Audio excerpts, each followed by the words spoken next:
안녕하세요. 김성길 목사와 함께하는 사람 이야기 제2단원 G7 과정입니다. 이 시간에는 7-13 유대인들의 경제교육 5번째 이야기입니다. 하나만 더 이렇게 우리가 살펴보도록 하겠습니다. 이 내용은 좀 더 이제 역설적인 이야기인데요. 주제가 유대인이 자녀에게 가르치는 가난해지는 10가지 법칙. 이렇게 살면 가난해진다. 그러니까 요 반대로 하라고 하는 말이죠. 그래서 이렇게 이 가난해지는 10가지 방법.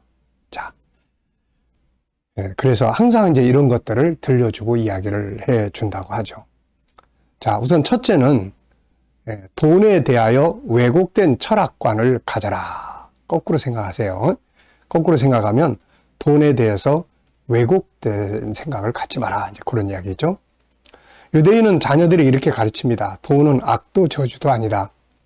돈은 인간을 축복해주는 고마운 것이다. 따라서 돈을 차용해준 사람에게는 화를 내지 말고 참는 사람이 돼야 한다.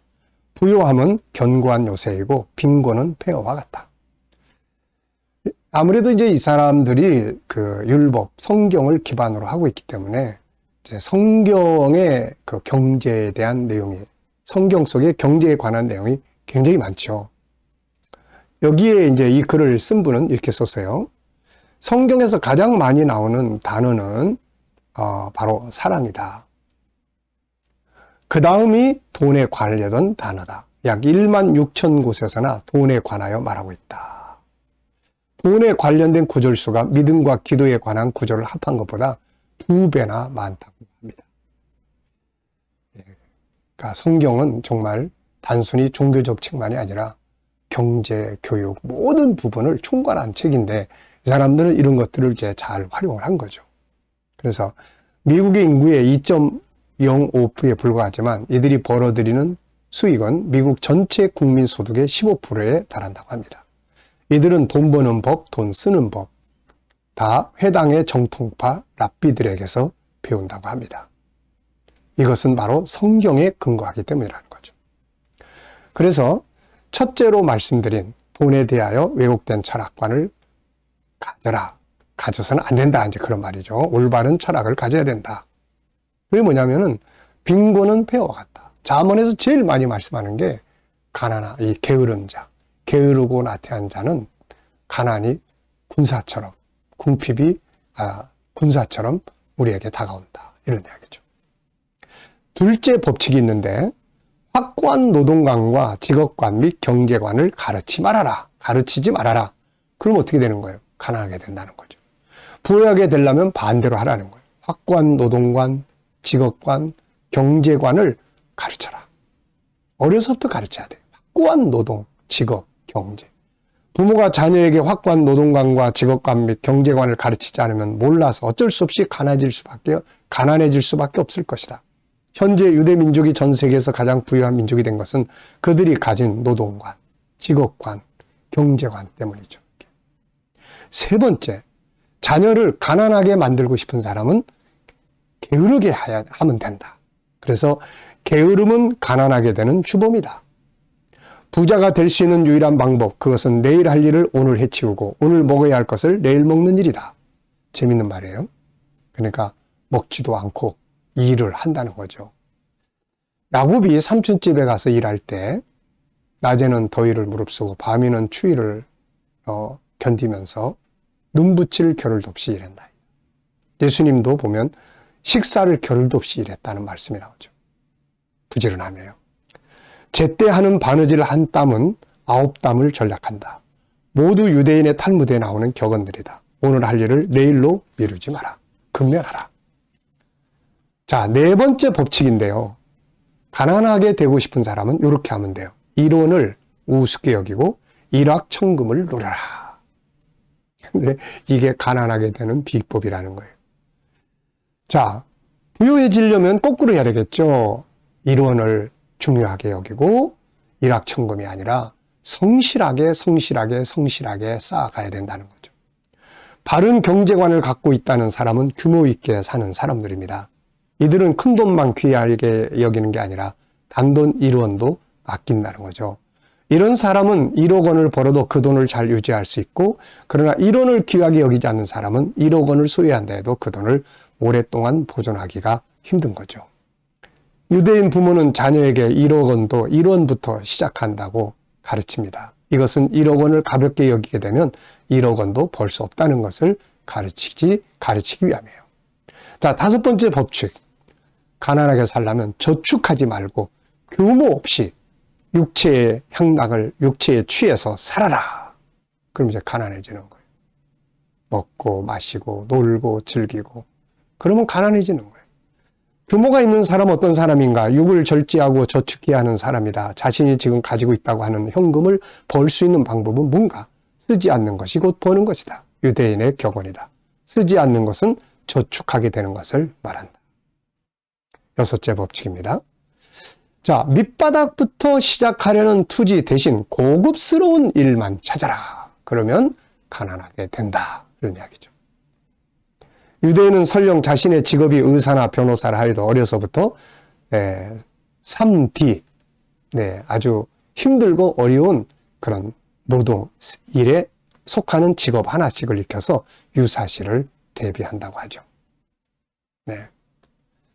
그래서 밑바닥부터 시작하려는 투지를 가지고 발전해야 되는 거죠. 7째 법칙입니다. 남에게 빚을 많이 져라. 그럼 가난하게 되는 거예요. 빚을 지게 되는 습관이 될 수 있다. 빚을 많이 진 사람들을 보면 가난하기 때문에 빚을 지는 것보다 빚을 지다 보니 더 가난한 경우가 많이 있다. 저는 이 빚에 대해서 아주 그냥 몸서리치게 겪어본 사람입니다. 어려서부터 사회생활 하면서 청년 때 나름대로 이제 사업을 하는데 그게 폭삭 망해가지고 어떻게 사채를 쓰기 시작을 했어요.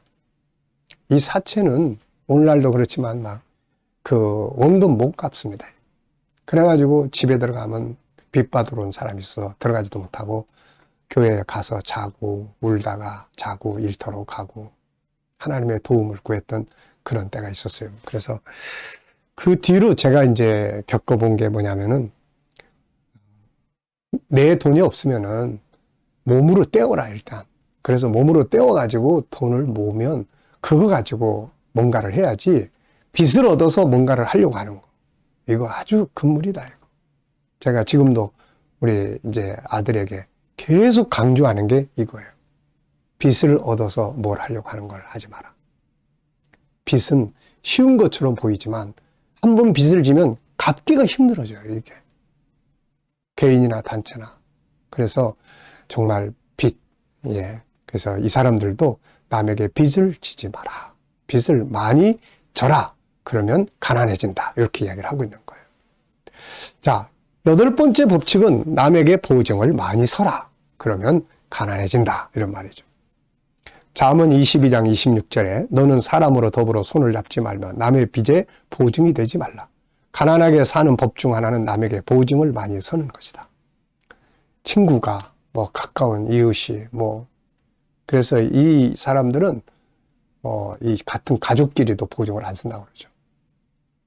그만큼 이런 부분에 철저하지 않으면은 그냥 하루아침에 일궈놓은 자산이 다 사라져 버리는 거죠. 9번째, 남을 속여라. 그러면 가난해진다. 이런 이야기. 남을 속이는 것이 습관이 되면 처음에는 이득을 보고 잘 될지 모를 것 같지만 나중에는 다 실패합니다. 이것은 우리 주변에서 또는 역사가 증명하는 거예요. 신뢰를 잃어버리는 거예요. 세상에서 가장 큰 자산이 뭐냐면은 신뢰입니다. 신뢰. 그래서 저는 비즈니스 하다가 실패하면 도망가지 말고 그 자리에서 버텨라. 그 자리에서 버텨라. 매를 맞아도 그 자리에서 버티고 그러면은 사람들이 점점점 믿어주기 시작을 한다. 믿어주면 기다려줄 수 있고 믿어주면 도와줄 수 있고 다시 일어설 수 있는 거거든요. 자, 마지막 10번째는 남을 구제하게 되는데 인색해라. 그러면 너도 가난해진다. 이런 말이에요. 자, 성경엔 이런 말씀이 있습니다. 흩어 구제하여도 더욱 부하도록 되는 일이 있나니 과도히 아껴도 가난하도록 될 뿐이다. 구제를 좋아해야 하는 자는 풍족하게 될 것이요 남을 유택해질 수 있게 하게 되는 자는 윤택하여 지리라. 잠언 11장 24절로 25절입니다. 이 유대인들은 참 어떻게 보면 진짜 인색한 사람들이에요. 그런데 기부를 세계에서 제일 많이 하는 민족이라고 하죠. 집집마다 구제통을 다 만들어 놓고 아이들이 거기다 동전을 넣어서 모으면 회당에 가져가고 또 다른 사람들을 돕고. 그러니까 돈은 참 철저하게 벌고 하되 잘못된 곳에 쓰지 않고 돕고 올바른 일에 사회적 가치에 쓸 줄 아는 걸 가르치는 거죠. 이게 바로 참된 경제 교육입니다. 자, 이 시간 말씀은 여기서 마치겠습니다. 감사합니다.